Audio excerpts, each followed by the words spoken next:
Hello everybody. Today I'm going to speak about Fritz Perls. He's a well-known psychoanalyst, psychotherapist, psychologist who will talk a lot about Gestalt Therapy. Now, I don't claim to be a therapist or be able to give therapeutic advice. That's not the point of this video, not at all. What I speak about is a leadership. But when I saw the work of Fritz Perls and what he says, I was going like, well, this is very, very interesting in terms of leadership development. And I'm surprised that these techniques are not used more often. They are used, and they're also used for leadership development. But in my humble opinion, these techniques should always be applied in terms of supporting people in responsibility at becoming better at what they're doing. I've been asked a lot in the course of these videos and postings, while the theory is very nice in terms of that leadership is an art form and that it revolves around meaning creation and facing the unknown future, transforming it into the known, and providing, because of that focus on that function, some meaningful environment. But how do you do that? So where is the to-do list? Where are the exercises? Where is the practice? And well, this video is one of the first steps to show a potential practice. Of course, there's many other things one can do to develop yourself in terms of your own leadership practice. But Gestalt therapy, Gestalt theory is certainly very close to what leadership could use in terms of a practice. Again, if you want to disregard the therapeutic aspect of this, that's totally fine, because I believe that the approach by Fritz Perls can also be applied to very simple day-to-day problems which are faced in work or in life, and it doesn't have to go digging deep into the past and resolving all those internal conflicts. And I think that's one of the greatest potentials Gestalt therapy has to offer. So we'll just jump right in. It's an older interview with Fritz Perls where he introduces a little bit his thoughts on Gestalt therapy and what he wants others to know about that. This was done, I believe the recording was done somewhere in the 50s or 60s. It didn't quite say that. I'll give you a link for the original video on YouTube. Again, Fritz Perls does not make any claims on leadership, but even in the first couple of statements, you will see quite clearly what that connection is. So let's have a look. The idea of Gestalt therapy is to change paper people into real people. I know it's a big mouthful. And to make the hollow man of our time come to life and teach him to use his inborn potential and being, let's say, a leader without a rebel, having a center instead of living lopsided. All these ideas sound very demanding, but I believe it's now possible that we can do it, that we don't have to lie on the couch for years, decades, and centuries without essential changes. There you go. He even says it right in the beginning, turning paper people into living people, actual people, and being a leader without having to be a rebel. I mean, isn't that quite amazing?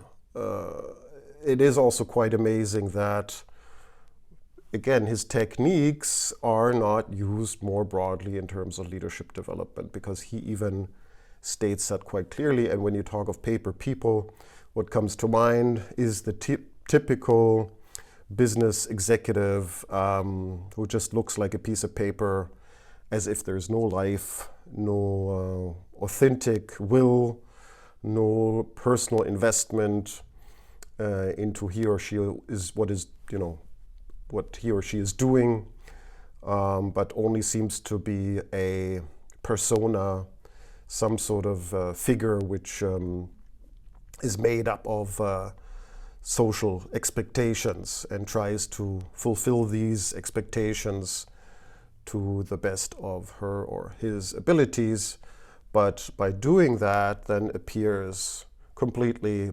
without any life or blood, and therefore just like a blank sheet of paper.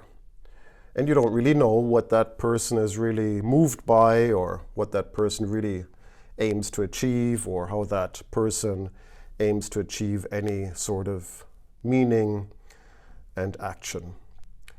And how to turn that sort of person into a person who can actually lead, who has options, who has an interior which is rich and alive, and from which that person can then actually choose from how to construct a future and how to create meaning, being creative, being an artist of that future.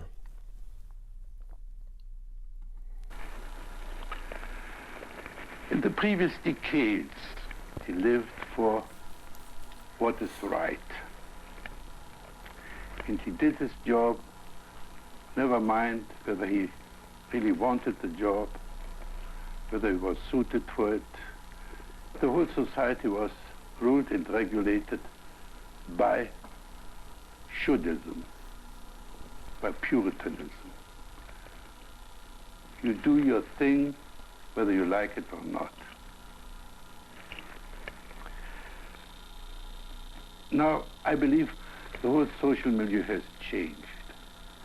Puritanism has changed into hedonism. We begin to live for fun, enjoyment, for being turned on. Anything goes as long it's nice. It sounds good too.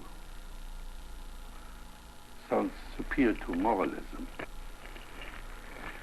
It has, however, a very serious setback. Namely, that we have become phobic towards pain and suffering.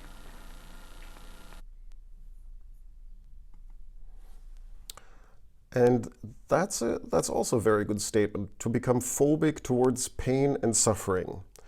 So even back then, he observed certain developments in his time, and I think these were observed even at the turn of the century, that things have started to change within Western culture and Western civilization, so that these, let's say, formal structures, the culture which demanded a certain kind of behavior, was starting to soften up, and more so in the 50s and 60s. So whatever demands were put on you from the outside world in terms of behavioral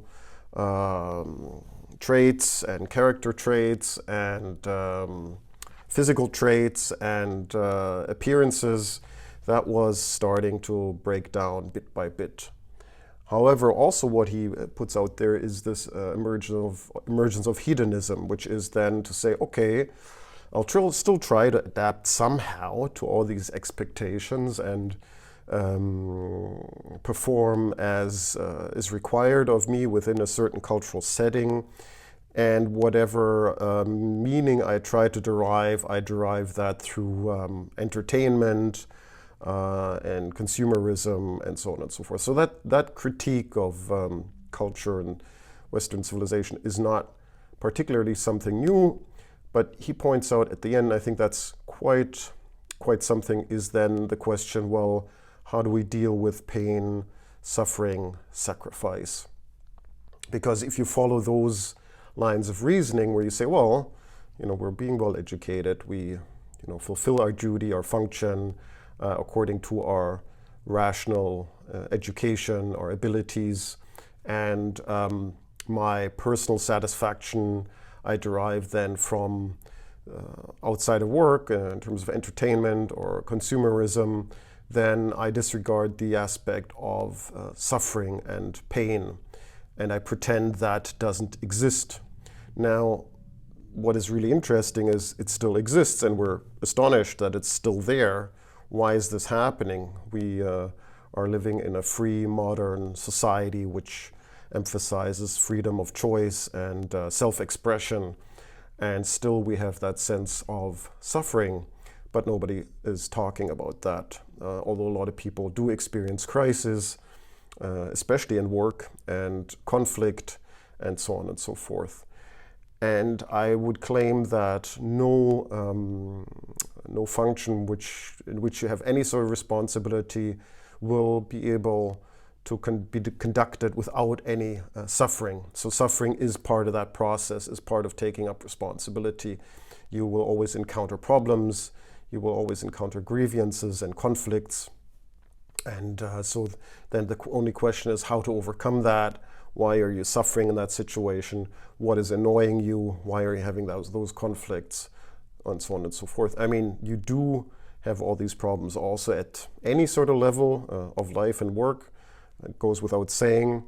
My reasoning always is only that when you start to take responsibility for a group of people, you face even more of those particular problems. So the suffering increases with the level of responsibility, which is probably not good news. And in terms of motivating people to take up responsibility, perhaps that's not the right message, but it's at least being honest, just like Fritz Perls is being honest here, is that you should think twice before aiming to do that. I would encourage everybody, of course, to aim to do that, to take up responsibility and higher levels of responsibility, but be warned and be prepared that things are coming your way, which are not always going to be very pleasant and which are also going to require sacrifice in that process. And a lot of people then are very surprised when they take up these positions at what they're suddenly facing, what problems are suddenly coming towards them, what difficult choices they are asked to make, and then they find themselves completely unprepared to do all these difficult decisions.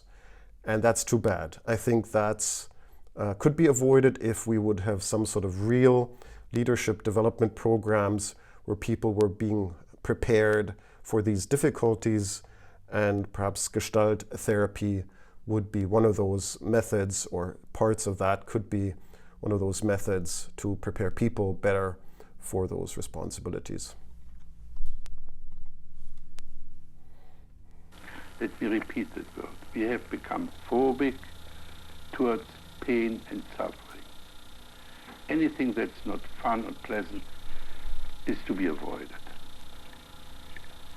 So we run away from any frustration that might be painful and try to shortcut it. And the result is a lack of growth. When I talk about a readiness to encounter unpleasantness, I certainly do not mean an education towards masochism. On the contrary. A masochist is a person who's afraid of pain and trains himself to tolerate it. I'm talking about the suffering that goes along with growing up. I'm talking about facing honestly unpleasant situations, and this is very much linked up with the Gestalt approach.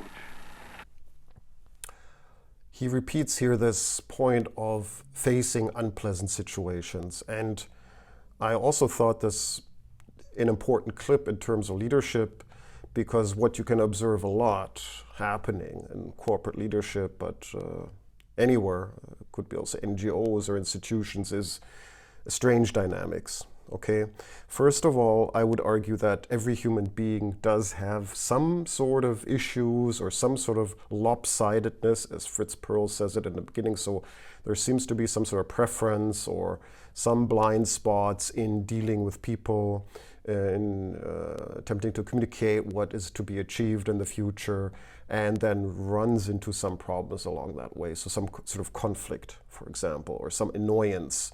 Now, there's a couple of points to be made here.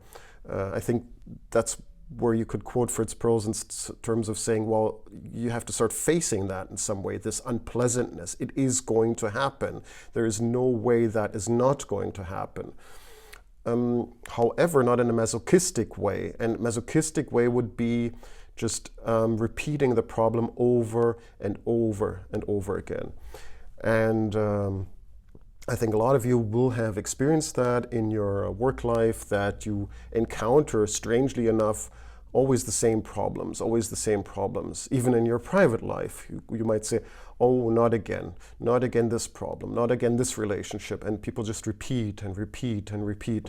So that's what I would argue, that's a bit masochistic. So you seem to enjoy that point of suffering, that point of encountering that problem. You just repeat it. What you also can see in the corporate world is then leaders either who pretend they don't have any problems, that say, I'm just Mr. Perfect or Mrs. Perfect, I don't know anything of any problem. However, you can really sense that there are, of course, tensions, underlying tensions, and of course these tensions and conflicts still then emerge, although one is in strict denial of having any sort of problem with anybody. I'm Mrs. Perfect, I don't know problems, I don't have any problems with anybody, and nobody has any problems with me. However, they emerge anyway, and that is also very annoying. And the third person you will see a lot is just a person running away from all these problems. So instead of like confronting them or facing them down or trying to resolve them, then just giving up and doing something entirely different, and then not getting things done. So these dynamics, I think, are known a lot in the workplace and also in leadership, and they're also known to a lot of coaches. So the coaches usually would sit down with you and start looking at that problem, say, well, what is the problem there? And I've had these conversations myself with managers a lot, that they go like, yeah, this person doesn't want to do what I want to do, him to do, or he or she is always responding in this negative way. I don't know, and I've already tried everything, and she's still responding in that way. So then what the coaches usually do is they try to bring the attention away from the other person into the inner life of the person experiencing the problem, to try to find a different avenue of action or decision or communication, etc. I personally am not working as a coach. I don't do that work. I respect it a lot when coaches do that. I think they're doing an amazing work. However, it's very much restrained to the situation.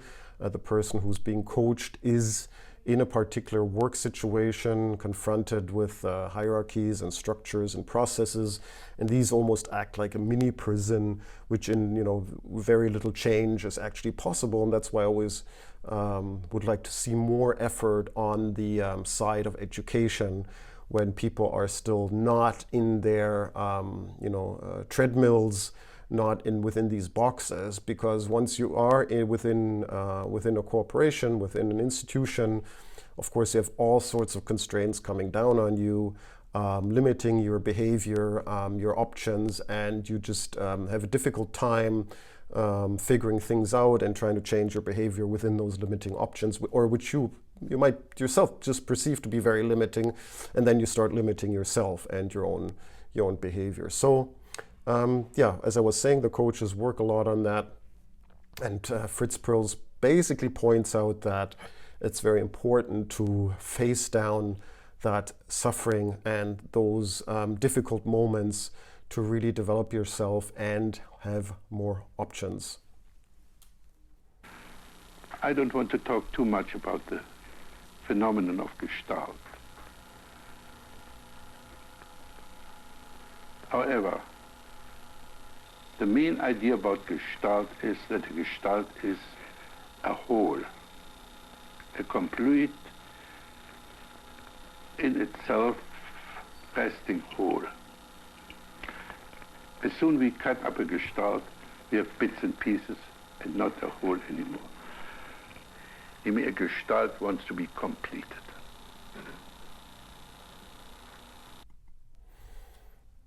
I found that statement about the Gestalt being a whole very interesting, that it wants to be completed, just like the future wants to be completed.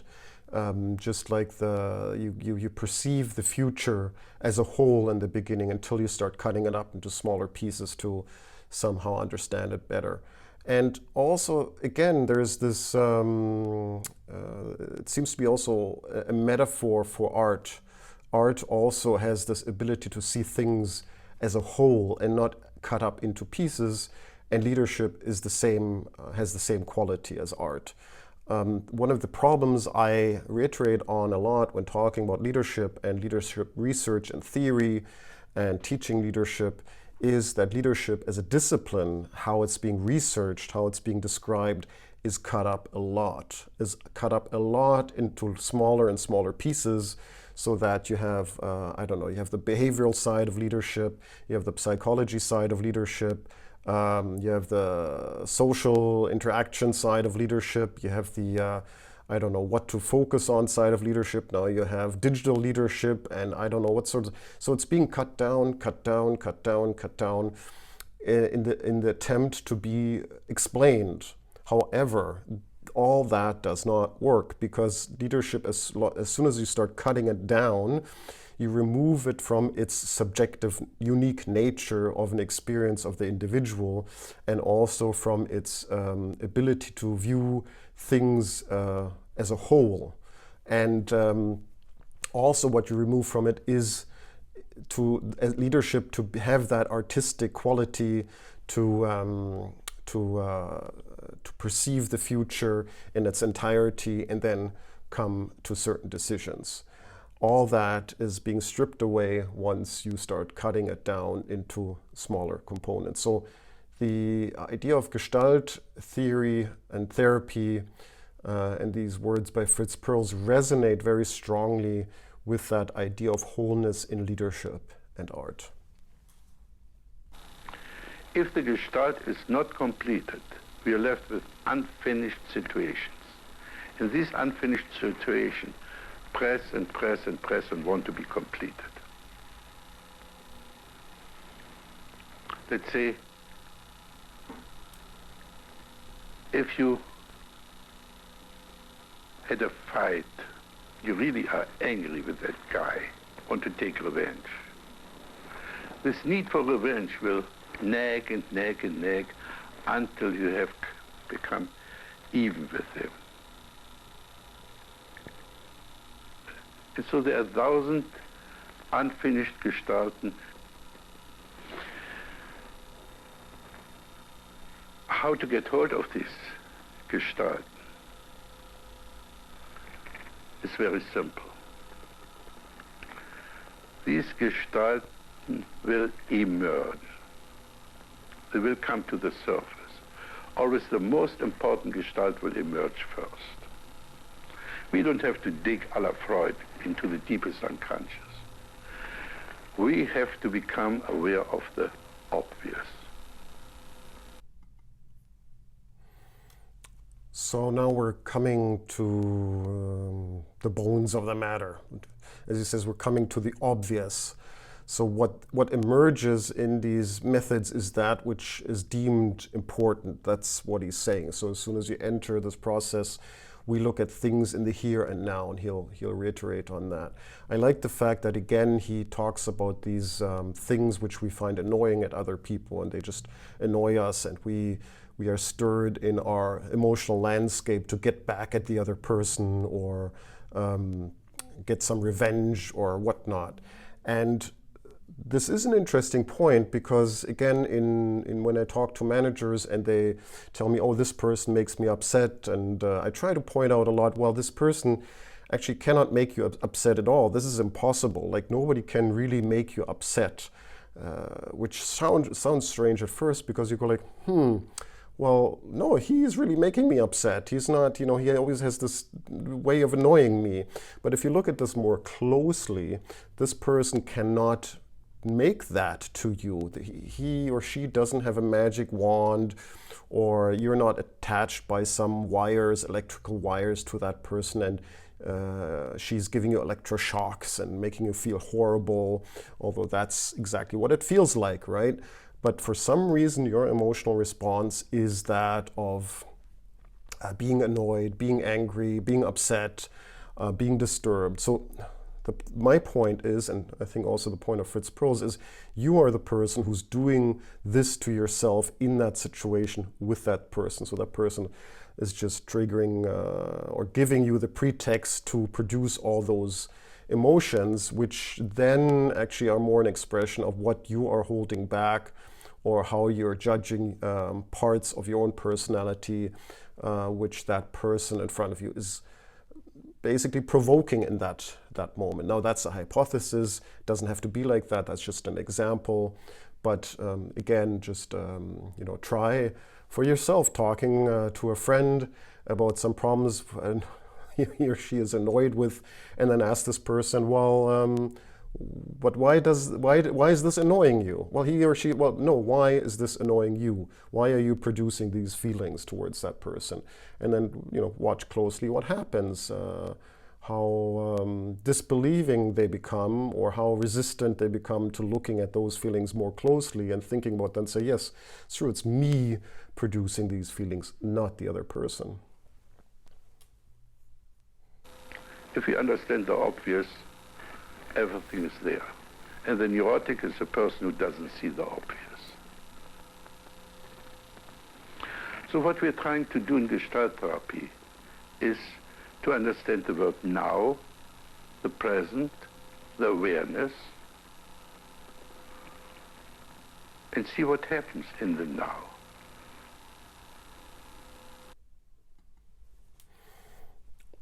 So here and now are really important in Gestalt therapy. Again, why do I find this interesting, or why do I find this so significant to choose this clip with Fritz Perls, is that I believe in leadership, it's also about the here and now, and acting always at every moment from the here and now. Now, that sounds crazy, doesn't it? Because one would assume that it's about the future, right? So to anticipate somehow future possibilities, to transform the unknown future to the known present, etc., etc. So I've said that already several times, and now I seem to be saying exactly the opposite. I say it's about the here and now. But that's exactly it. To be able to transform this unknown future in the best possible way, and to create the richest meaning possible, you have to be in the here and now. So not operate from your fantasies, as also Fritz Perls points out, that very often we are fantasizing about a future, or fantasizing of possibilities, what we're going to say, what we're going to do with that annoying person at work, what wonderful words we're going to say to solve a problem, to fantasize about our role in the future in this company. That is certainly not going to help, and I'm sure that most of you already have noticed that, and it's very frustrating. So we have a lot of fantasies. We fantasize always about, what wonderful way we could deal with other people or how successful we could be, but then we go back and somehow it doesn't materialize in that way. So that's really annoying. And also it keeps us actually from doing those things which we are able to do in that situation. So the more we fantasize about things like that, the more we obstruct our actual abilities to deal with the future, to act, and to make meaning out of it. And also the other aspect is then not to stay in the past, not to ruminate too much about what did wrong, I did a horrible mistake, to beat yourself up over that, or to be so annoyed at the other person at work that you still think days and days and days about that person, and it just keeps on running around your mind in circles all the time. That's also not a good sign. So it's good to learn from mistakes, and then just be done with it and return to the present, to the here and now, and always operate from the here and now, right now. I know that's difficult, and a lot of people don't do that, and it can be very frustrating to encounter others who are not doing that, who although you're sitting right in front of them, they don't seem to be present, they don't seem to be aware, they don't seem to be dealing with you, but rather with an idea of you. And this in itself, you can also experience for yourself how harmful that is if you deal with people who have a certain image of you and speak through that image with you instead of speaking with you while you're sitting in front of them. That's extremely annoying, and you have to really work at it to correct that, and to say, I don't know, to really say, I'm sitting right in front of you, and that's the person you're dealing with. You're not dealing with that image in your mind or that fantasy which you're having. So that in itself is a problem. And in terms of leadership development, I would also, start working a lot with people to be more in the here and now, and also deal with others as they are in the here and now. Of course, all that has, again, there's always some details to that. I'm just giving, basically the rough draft, some fundamentals, and from that basis, then one can start working in a more meaningful way on leadership development. The second point I have to make in regard to our therapy is the word how. In previous centuries, we asked why. We tried to find causes, reasons, excuses, rationalizations, and we thought if we can change the causes, we can change the effect. In our electronic age, we don't ask why anymore, we ask how. We investigate the structure. And if we understand the structure, then we can change the structure. I don't know, I just liked that part. We look at the how, and the how is so relevant for leadership. Like it's all about how are we going to get there where we want to be at some point in the future. How is so central, right? So this aspect of not digging too much into the past, of asking yourself, why are we there where we are now today? How did we get there? What did we do wrong? Okay, that's fair enough. You can spend a little bit of time on that to learn from some mistakes. But again, if you really look at what becomes meaningful for yourself, for your team, is on one hand, yes, learning from the past, but then ask yourself how. And if you put that in relationship to each other, the learning from the past and the question of how, I think learning of the past maybe 10-15%, and the rest is all how do we deal now with the future. So if you do that 10-15% of learning from your mistakes, I think you're doing great. You don't need to spend more time in how did we get here, what were the past years. Nobody does that anyway, right? So you just accept where we are, and then you ask yourself how. And he says he looks at the structures and the systems. And what do we do in leadership and management? You look at systems and structures. You try to have some sort of systems way of thinking. You look a lot at structures and processes, and you have an understanding of that. So again, that relates very much to the field of leadership, this whole approach of Gestalt Therapy. In the structure with which we are most interested in is the structure of our life script. The structure of our life script, often called karma, fate, and we are not very much aware that we are writing our life script. A life script which is mostly taken up with self-torture, futile self-improvement games, achievements, and so on. I really love that. The life script. So what is the structure we're dealing with? We're dealing with the life script. That's amazing, because I've been talking a lot about a narrative, how we construct the future through our values and our actions, and that this ability to construct future pathways has that narrative quality which is based on values and actions and uncovering future potentials and all these steps. And he's just making it, this is a life script, or this is a script. So that's how we uncover the future, by creating those scripts. And at another point, I also talked about archways and meaningful archways and how meaning is created, and they're created in these arcs, right? So whatever arc we're creating could be a very small arc. It could be like a project. It could be like a small objective which we have, and we infuse that with meaning. We try to see the meaning in that project for ourselves, for the people around us. We try to see meaning in certain decisions, and these are small arcs. Like in a movie, like every scene has its meaning. These are small arcs in the general arc of the movie, and as he would say, the life script. So again, that ties into this idea of leadership being a holistic, artistic process which creates these scripts into the future. And the better you are in terms of the script development, the more potent you become in meaning development at the same time, and meaning communication. So if you're able to produce those scripts.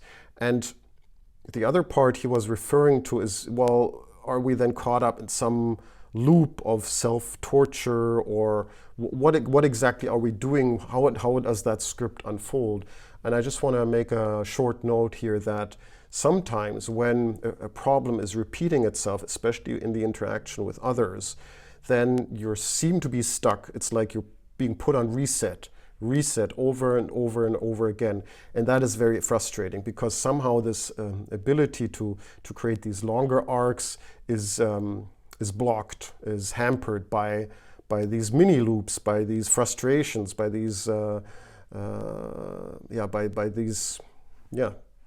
recurrent events. And I think what Gestalt Therapy does very nicely is make them transparent very, very quickly. So what usually happens when you're stuck in one of those loops is that you turn a certain energy not outward and make it productive and incorporate it into the larger script. What is actually happening is that whatever that is, you're turning it inward. So you're basically blocking something within yourself which should be externalized. But for some reason, you believe that you should not externalize that part of your personality. And so you encounter these loops, basically, as if you're saying, well, I'm some sort of time machine where I'm always encountering the same problem over and over again. And I think Gestalt Therapy offers very quick solutions how to make that visible on the spot and discover, well, that's just me blocking myself from doing something and going on my way on my larger life script. Maybe the decisive awareness is the awareness of the uniqueness of each one of us. We experience ourselves as a unique something. And then we like to call it personality or soul or essence and so on. And we are also aware that we are all the time aware of something different, that we are in a different place at a different time.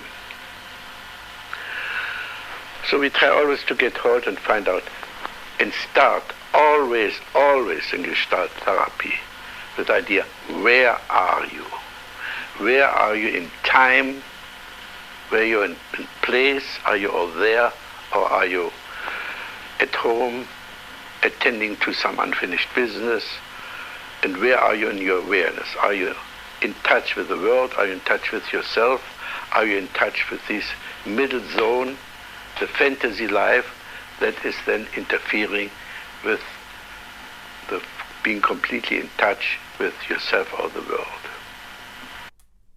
There was so much in that statement, I'm not sure I can capture all of that. But yeah, the point about unfinished business, that's something he repeats saying. That is, for example, one of those loops which seem to be something like an unfinished business. Something keeps re-emerging as a problem which calls for some sort of integration into life, and that can be called unfinished business. But he says something even more important in that clip, which is this question, which is this idea of uniqueness, of really that we all as individuals experience something very unique, that we say, I have a very unique experience of life, of time and space. And that is something human. And the strange thing is, that's also something within leadership, this sensation of, I'm in a very unique position. Like, this is, strange, but everything what is happening seems to be really, really extraordinary, and also extremely fluid. And I talk about this at length also in other videos, but I need to reiterate again and again. One of the main problems of leadership theory today is that it disregards this question of uniqueness, of unique perception of time and space and now.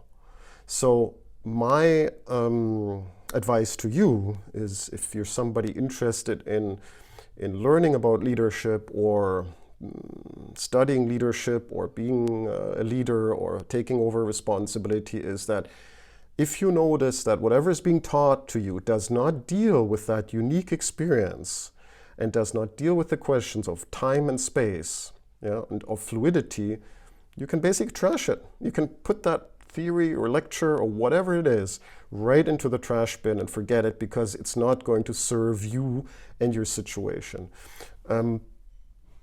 That's just an unfortunate truth, because leadership theory, again, because of its claim to research something in categorical aspects under some label of objectivity, regards the unique individual experience, and it disregards the unique experience, which is constantly changing within time and space. So these aspects are completely disregarded, and because of that, none of these theories work. So that should be the first stepping stone of any good explanation, is what Fritz Perls just said here in that short clip. And when we are in touch with the world, then something happens. What makes us getting in touch with the world? That is the emerging Gestalt, the emerging need, the emerging unfinished situation. And if we cannot cope with that situation, we are looking for support. Somebody to help us to cope with. And that support can either be secured by manipulating the environment for support, by crying for help, putting on certain roles to secure this help, by playing helpless, playing crybaby, controlling the world. Or we get the support from within ourselves, and then we call it, we withdraw into ourselves to find the support. So this is the last statement I'm going to take into this video. I found this interesting because the fundamental nature of leadership is that ability, or that need to create something. In German, actually, you say to etwas zu gestalten. It's also strange phenomena. So the need to form, to shape something, right? So that if you talk to a lot of managers or people who would like to have more responsibility, they say, I have that need to create something, to shape something. Actually, shape is the word. So to gestalt etwas.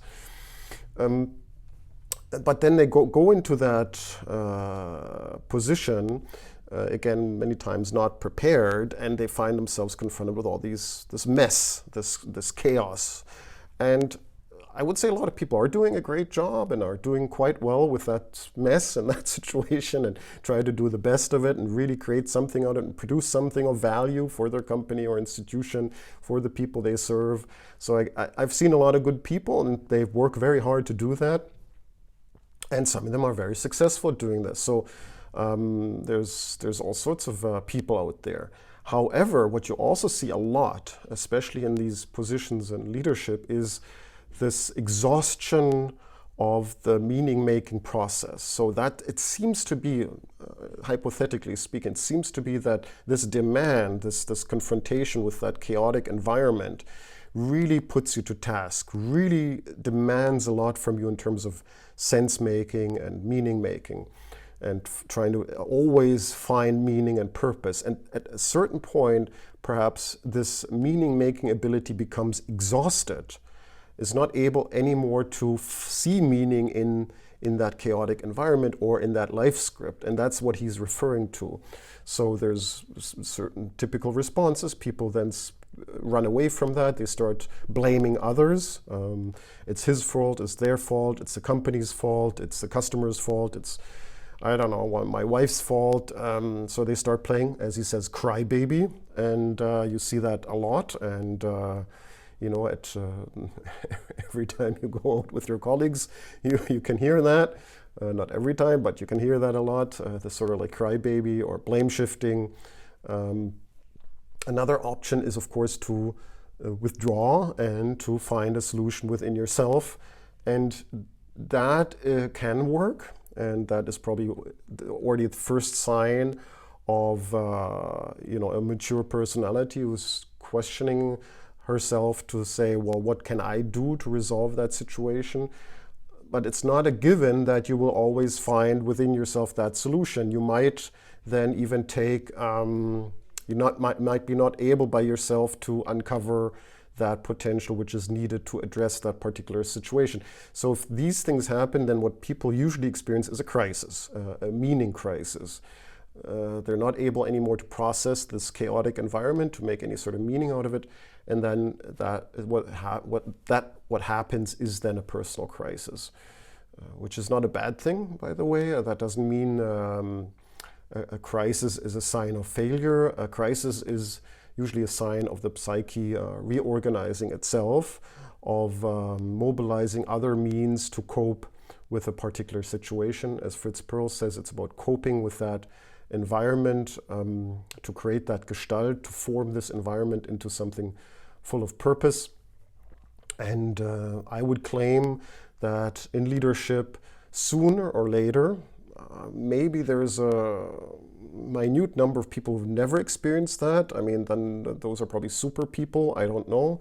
I doubt it very much. But sooner or later, you will confront that situation, and to be prepared for it, I think, is a better way than not to be prepared. So that was a short video by me on Fritz Perls and Gestalt Therapy and leadership. I hope you enjoyed that. You could take away a little bit from that. I hope in the future to do more such videos which perhaps already point at a certain leadership practice. Still working on that. I have a lot of ideas. A lot of work needs to be done in that direction. Again, I don't make any claims of giving any therapeutic advice. I'm not a therapist. If you encounter any psychological problems, or if you have any severe psychological problems, contact somebody, a professional who can help you with that. My point here is just to give a short insight into the words of Fritz Perls on Gestalt Therapy, and to connect that back to leadership, and to see where is that connection and how could that be helpful for a future practice development. Hope to see you soon, and have a great day.